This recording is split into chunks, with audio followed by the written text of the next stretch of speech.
Hi guys, this is Talina Davison and I'm coming to you from India. Some of you may not know me, and so I'll do a brief introduction here.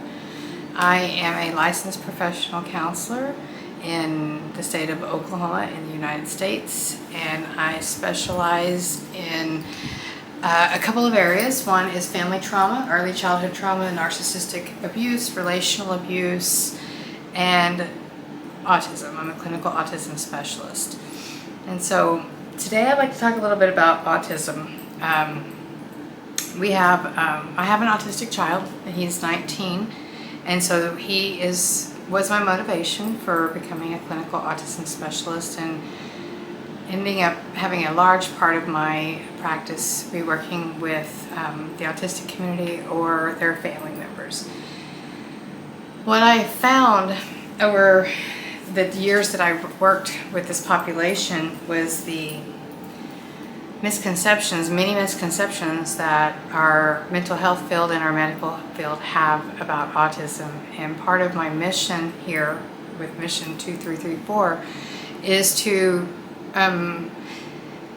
help change the perspective of autism and help parents understand that they actually have a child that is a more advanced child, and the pathological way that neurotypical people have learned to communicate and interact, and their relational skills and the relationships with themselves is actually the disordered and distorted way of being, which causes great confusion to the autistic person who receives information more through energy than through spoken language. Okay, so I work with a lot of children, and children I've discovered hold great connection still to the collective consciousness. It's actually quite amazing what some of them were able to share with me about what's happening in the world and how it's affecting the human population, and how it's affecting the planet too. And that was part of what got me spun into doing this mission, was the work that the clinical observations and the patterns that I was able to identify through working with the autistic population. So a little bit more about me. In addition to being a licensed psychotherapist and clinical autism specialist, I'm also a Reiki practitioner.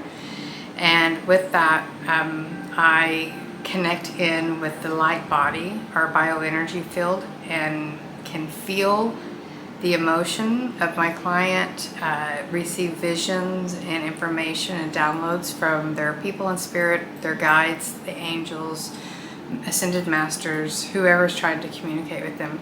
I've been doing that for about 4 years, and the universe speaks to us in a coded language, and so does an autistic person. We refer to it as echolalia, but there is representation in everything that they say, and they answer you directly. And so, if you don't ask the right questions and gain their trust, then you won't get clarity, and it will create a sense of confusion and disconnect in the communication style. So what we do is we expect the autistic person to operate like a neurotypical person, which is ridiculous because we don't operate right. We play a lot of mind games. We want people to read our minds. We want people to, we make assumptions. We speak in code, in a different kind of code, through passive aggressiveness.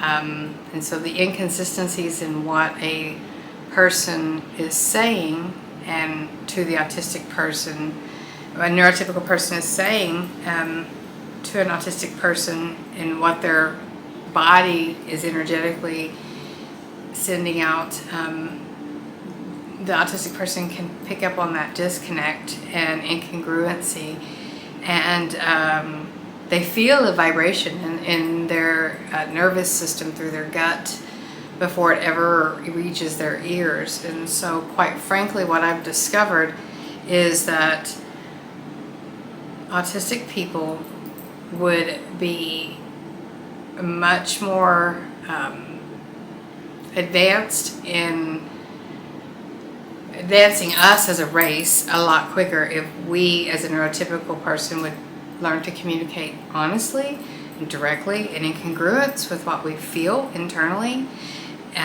so that everything matches up. If our vibration matches our words spoken, then it's easy to communicate that way. It's easier if everybody would just be honest and authentic in what they say and what they feel. Then it would not create such distortion and confusion for everyone. I mean, even a neurotypical person gets confused, and like somebody says that they're fine and their energy says they're not. It's like, should I keep asking? Should I not? Well, the autistic person, they can sense things differently because of their super sensory system. We call it a disorder when it's really an intensified super system, because all their senses work appropriately. They can hear, they can taste, they can see, they can feel. You can do all the things that, that all the same senses that we have, but they have a crossover in those senses as well. For example, we can see color when in front of us. We can see the colors of the world, but an autistic person can also see the colors of your light body and your emotion, what is referred to as our Kelvin body temperature, the color of light, the temperature of light. They can sense that. That's our aura field, our light body, our Merkabah. It's called many things. Many of them can see the sacred geometry that surrounds our body. They can hear color. They can taste information. I had someone tell me that green tea holds a lot of information, and so they drink the green tea and they get downloads of information. They are such an advanced part of our human race, and the reason that we keep having more and more people be diagnosed with autism is because we need that. We need people that are authentic. We need a population of people who are free of ego and are not acting in manipulation and self-serving ways, which a lot of neurotypical people do. Let's just be honest with ourselves, guys. I mean, people are self-serving, and this occurs around the age of 9 years old when splitting occurs. I've spoken in another video about the power of 369 as it relates to human development, and around the age of 3 a child can start sensing the energy of a home, energy of what pleases the parents, who's safe to be around, who's not. Age 6 resonation starts kicking in, so start resonating. Okay, so if I help mom with my baby brother and I don't cause any problems and I don't throw a fit and I don't ask for too much and I pick up, that's when mom or dad gives me praise and love. So this is a child that learns how to start self-abandoning. If corrections aren't made in the family system by the age of 9, that child will become a people pleaser as an adult and start self-abandoning, and then grow into an adult who has learned to relate to themselves and other through a form of self-abandonment. And that means this is how we get that empath narcissist relationship dynamic, is they are seeking conditional love because that's what they were taught as a child. And I don't fault any parents. I have no room to judge any parent for any decision, any pattern that we've repeated. I have not always been who I am today. It took the loss of my firstborn child at the age of 22 years old for me to wake up and understand what's really important in life, and to start my own self-examination and healing process, which took me on the path to become a therapist. And doing my own shadow work is what allowed me to get to a place that I could help other people do their shadow work without being uncomfortable with taking them to that level. Because shame truly does die when it's shared in safe places. And I do try to be a safe place for those who are trying to work through their shadow. But by the age of 9, a child that isn't going to be a people pleaser, this is when you're going to start seeing disruptions, more disruptions in school, more, you know, maybe even some harm to animals, some vandalism, just gentle rule breaking, starting showing signs of oppositional defiant disorder, conduct disorder, impulse control issues. And it's all just trying to still get attention and love. It's just an avenue in which to get it. And so at the age of 9, it's typically around the age that children start losing their imagination. They stop believing in Santa and the Tooth Fairy and Easter Bunny and all of that. They're certain it's gone by that point. They start questioning it a little before, but they're certain it's gone, usually by 9. It's not just those make-believe characters that we have given to our children that they lose hope and faith in. They also lose it in their parents. And with that, that's how they start learning how to deal with the frequency of life. So 9 is frequency. This is the vibrational frequency. If you want to look at string theory and science, this is what I'm speaking of. This is the string that they hop on to navigate the world. Is it people-pleasing or manipulation? It's usually not, if there's not a healthy dynamic. Now, the goal is to have a healthy family system where a child's needs and wants have been met. They have been able to use a voice. A parent isn't trying to just control every aspect of their child's life. They're actually guiding their child through life and not forcing them into what they want them to be by living vicariously through whatever they didn't accomplish in their own lives. They believe their child's actually a possession that they get to control instead of guide and let them discover who they are. And I made those mistakes. I mean, I definitely did. It's like, I'm no judgment for any parents out there. I'll share my story along the way, but there's no judgment in anything that is going to happen through my channel at all, because I want this to be a safe space for parents to know that I think all of us are doing the best that we know how with the information we have available. And what I want to do is provide new information, because I think we all want to do what's best for our children. So let's go back to autism. So our autistic child doesn't really usually believe in the imagination stuff anyway, you know, the Santa and all that. This just doesn't make sense to them. They'll play along, I suppose, but they don't necessarily have that full belief system.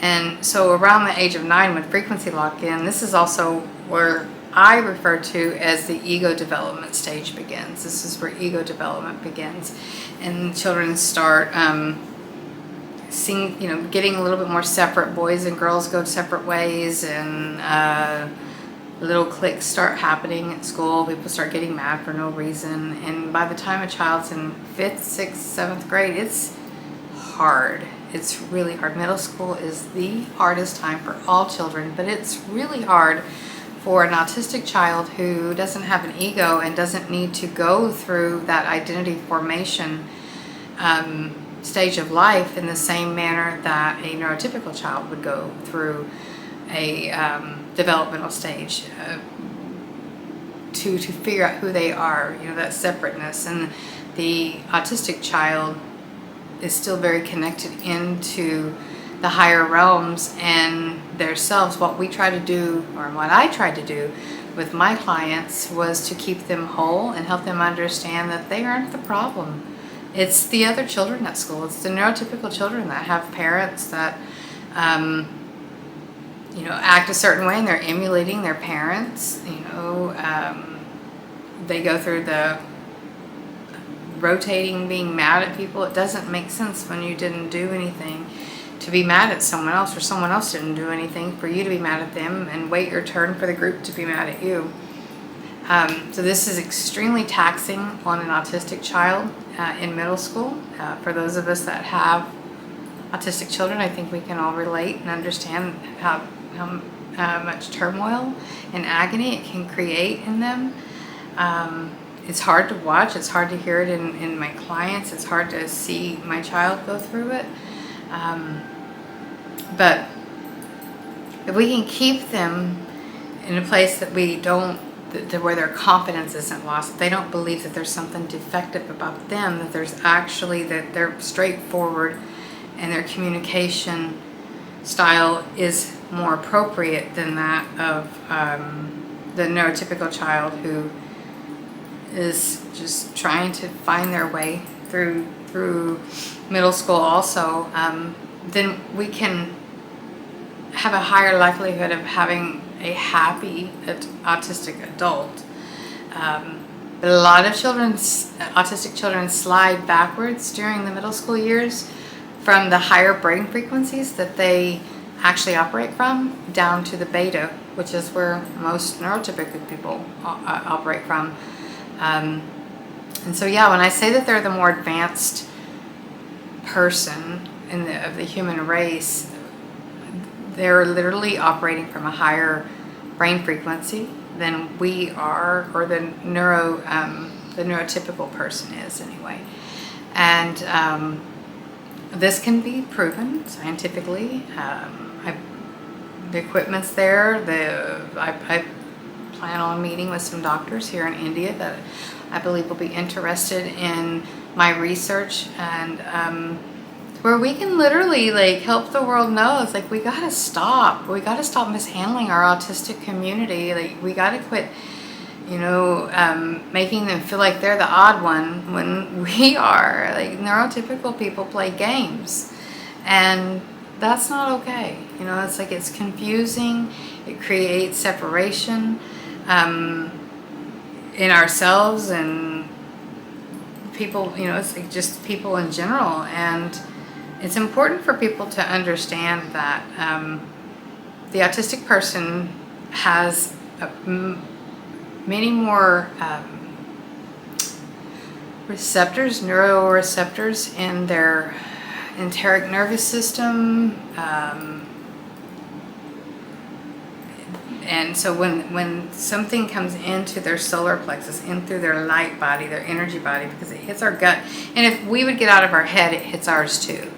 If you pay attention, you should first be led by how does your heart feel about something that is said or happening. From your heart, you move to your gut, your solar plexus, your sacral, you move to that area, and you say, how does my stomach feel related to this before you ever go to your head. Your brain should be your third stopping point, but most of us live in our head, which is a whole other issue in and of itself. But the autistic person will receive that to their body, and it literally causes nerve pain when we are speaking in incongruent ways to an autistic person. They know that you're not being honest, but they also know that a child doesn't feel like they can challenge their parent. Most children don't feel like they can challenge their parents for their incongruencies because the parents have the power. And we need to stop that, because all children have much more wisdom than adults. We take that away when we start distorting them and telling them that the things that they know to be true aren't real. And they're right, guys. They're right. Children truly do hold the future for us, and if we could have one generation of whole brain children, the world would be such a different place. That's my goal, is to help you educate parents and a new ideology around family systems, autism, but also family systems for all children, so that we can have a better future where there are more people who are acting kindness and consideration and consistency than don't. So a little bit more about autism. What I recognized in their speaking patterns of echolalia was all the ones that I worked with seemed to have a pattern of identifying emotion in the people that they care about. Many of these children know about their families, their parents' childhood stories without their parents sharing them, because they're connected in to the collective consciousness and don't have as much attachment to time and space, gravity, any of that. So astral projection is easier for them. Understanding the toxins of the world, many of them can actually see cancer. They can see toxic energy and they view it as cancer because it is. Toxic energy leads to cancer. Toxins in our foods, toxins in our environment, and toxins in our family systems lead to cancer. All types of cancer. Children, autistic children know this, and many of the adults also still have this connection into this same information. But what I've discovered is some of them even know each other without even meeting. It's amazing how special autistic people are, and we've missed it. We've missed it. We've mishandled them. In some countries, there's still significant abuse going on of the autistic person. My son's been abused in the school system. He was hit by a teacher, and it was swept under the rug, or at least it was attempted to be. We didn't let it, but there was definitely an effort to be made by the school system to just quietly make it go away, and I didn't allow that to happen. But a lot of parents don't even know because their child is nonverbal. If it wasn't for an aide that was substitute aide in the room that day, we wouldn't have known about Kyler getting hit. And because everyone else turns a blind eye.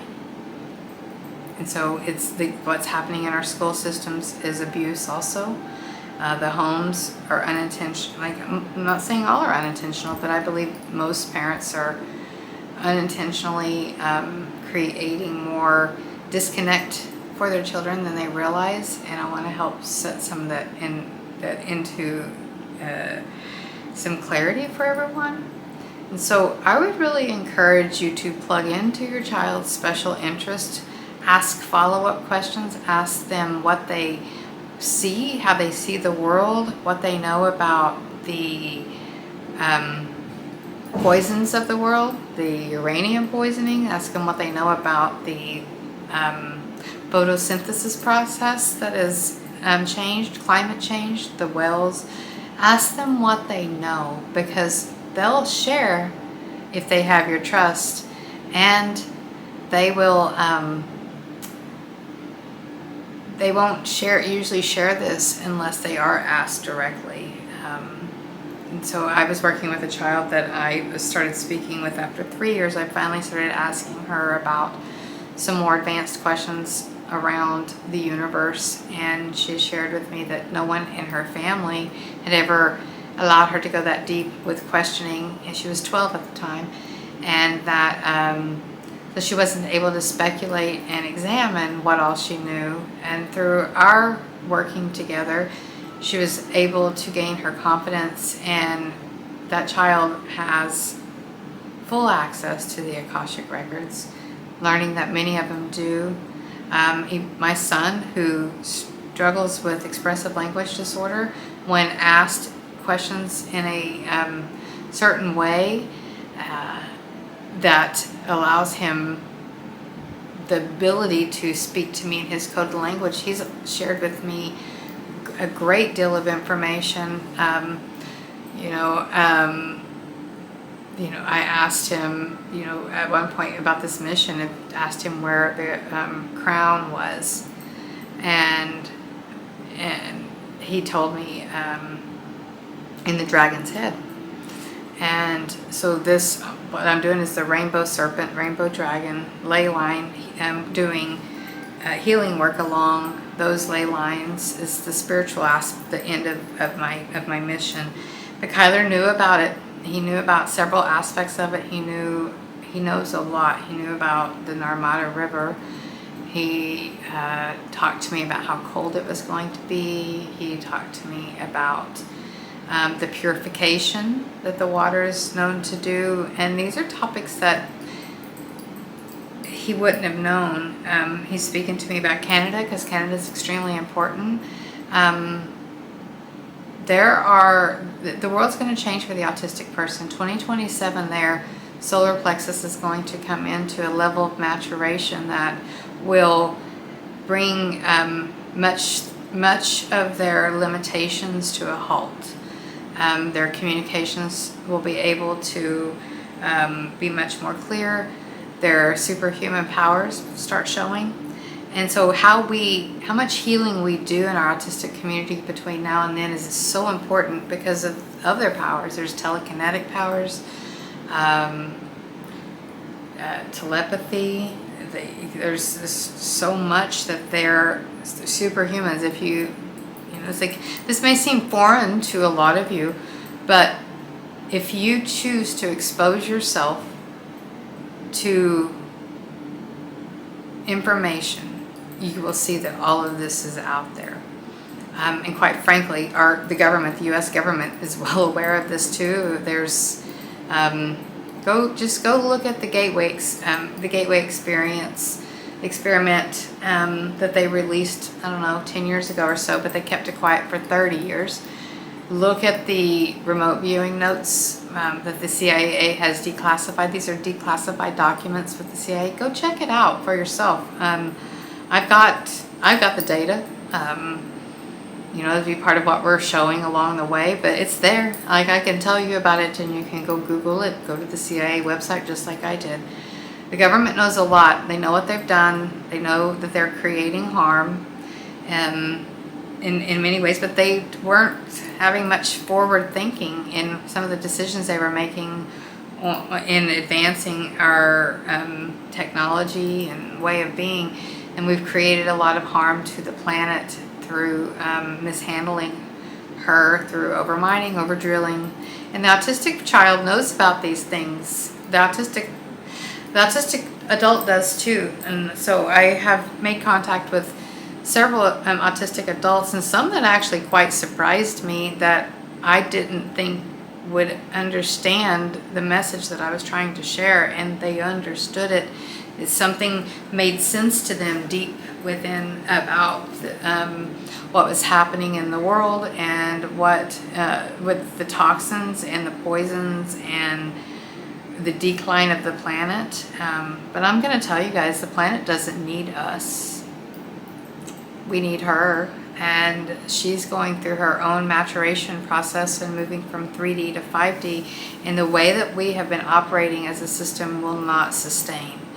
The imbalances have been going on for 13,000 years. There's astrology that can explain this. There's loops of time, that here's a time where the star systems circle back around, and there's a lot of them. Like, for instance, like this Melchizedek cycle is a 12-year cycle that I've been called to work, and I thought it was an 11-year cycle for a long time, which is a lunar node cycle, but as it turns out, it was 12 years, because year 2022 was a year of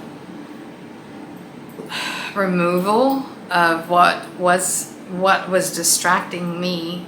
Some of the relationships were toxic and needed to leave my life. Some of them are karmic, and separation is necessary, but coming back together will occur. And I know which ones are which, and I accept both. And so that year, though, was a year of great loss and suffering for me to prepare for 2023 through 2034, which is how you get mission 2334.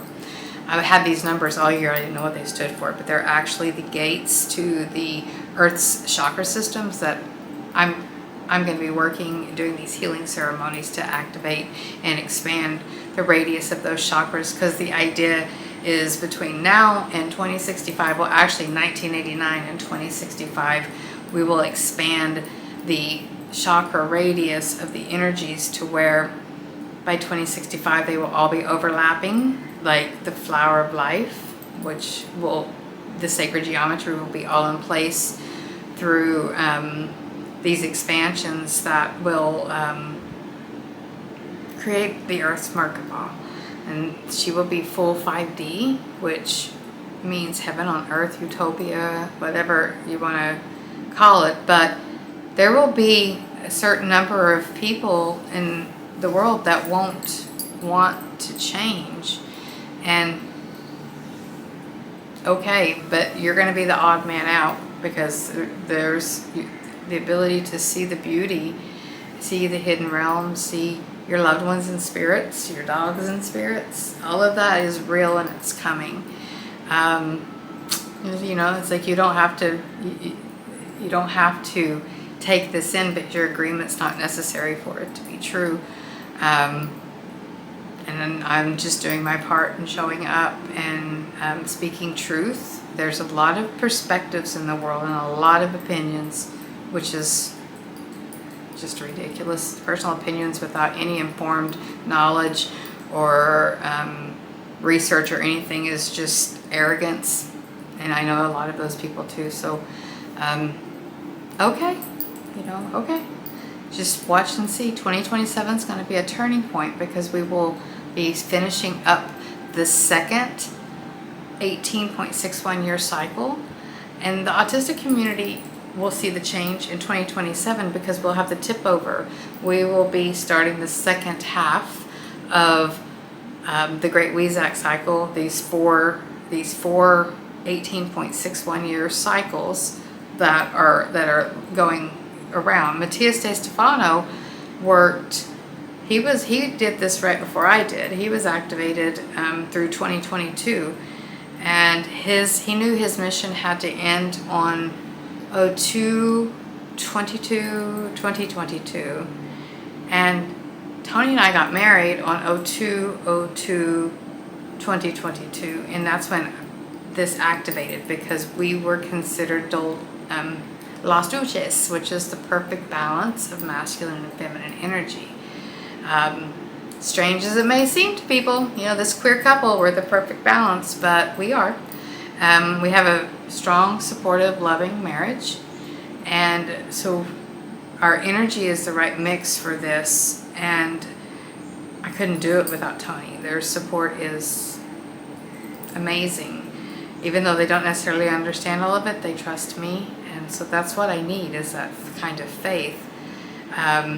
This last 4 years, through 2027, that I'll be on this mission, is for exposure. It's the destruction of the current systems. We will be building a new planetary infrastructure. This is about restoration of the planet health and changing the planetary infrastructure to where we start understanding that we are galactic citizens, not just citizens of any particular area of the planet. That's important to know, because we don't act in accordance with the galaxy. We have been acting barbaric for far too long, going back to the beginning. Well, so far back, but nuclear war is really when we started messing up big time. And interesting enough, that there is the center of the autism gene matches that of the atomic bomb. That's some of the research we found. They have high immunities. I think there's going to be something related to the uranium exposure that's going to show up in some way for the autistic person. But there's more. Like autism and the limitations, like a lot of that is a selective mutism on their part, because what's the point? We don't listen anyway. It's just they're going to hold off until the whole world's listening, and you'll see that. You'll see that in the change coming in 2027. So anyone that has an autistic child, I'm going to encourage you to plug in really hard to your child. Get to know them, enjoy them, listen to them, give them free range to speak. Don't tell them they're wrong. Consider you may be. When they tell you something you think it's cute, maybe it is cute, but maybe it's also true. I've learned that. I've learned that through this work, that they actually they see things and know things that are similar to that I have done with my spiritual development for the last 10 years. Information that's been given to me through mediums that I've worked with, and my own channeling as a Reiki master and eventual reader of Akashic Records. It matches. These kids aren't wrong. Their souls are pure, and they are absolutely a gift to us. Too many of our organizations focus on the difficulty that it is for the parent, when we need to focus more on how can we make life easier on the autistic community. Why do we need to play the mind games? Why does that have to be the way that it is? It doesn't. But we need to understand that our automatic way of being is unhealthy. Most of us operate on automation and don't do self-examination to even see why is this my belief system? Why is this my practice? Why am I just trying to do what everyone else does? Am I living every day on a repeat? We need those people to hold up the matrix, I suppose, but the autistic people are not part of that. They're here to raise the frequency of the earth, and we need to listen to them. There's a lot of information that I'm going to be presenting to some doctors here on autism research in India, on some of the brain damage that we have caused in the autistic person with around some cranial nerves that literally can be fixed. We can fix so much with that. We need to adjust the equipment for quantum. It's quantum physics. Adjust the equipment to pick up the right areas of the brain to see what I have been shown is happening, and watch change occur. Watch it occur. It's amazing. I believe that the world's about to change, and the autistic person is going to be leading the way of the future. We already know they're so smart, and we think that they are awkward, but the truth is that we are so distorted that we think authenticity is awkward, directness is awkward, wanting clarity is awkward, not reading some hidden message in the way that we speak, like we're the weird ones, guys, okay? We're the weird ones. So I have total respect for the autism community. They're my favorite people. My spouse is autistic. My son is autistic. Most of my friends are autistic because I really enjoy authentic people who say what they mean, hold me accountable to do the same, and life is easier this way. This type of realness has brought me on this mission. I wouldn't be here if it wasn't for these kids, and it's just a shout out to Braden and to Dakin, a couple of the autistic children that I've worked with, that their parents have given me permission to mention them. I have a wonderful little girl that's neurotypical. Her name is Lolly that I work with, and she is a great example of a whole brain child who's came to counseling because her biggest issues was her friend at school, like wanting to play with another child over summer break, that then the other child wasn't very inclusive. Like, that's the type of things that children should be struggling with at 8 years old, not some of the things that I've seen kids for, and a lot of therapists have seen children for. So these kids are amazing. They know things. They know about their past lives. Many of them do. They know about their parents' lives. They also guard their information. So not everyone can get this information. You have to build trust with a child. And luckily, I've been able to do that. And I'm so grateful for the trust that I have been granted by the autistic community, children and adults alike.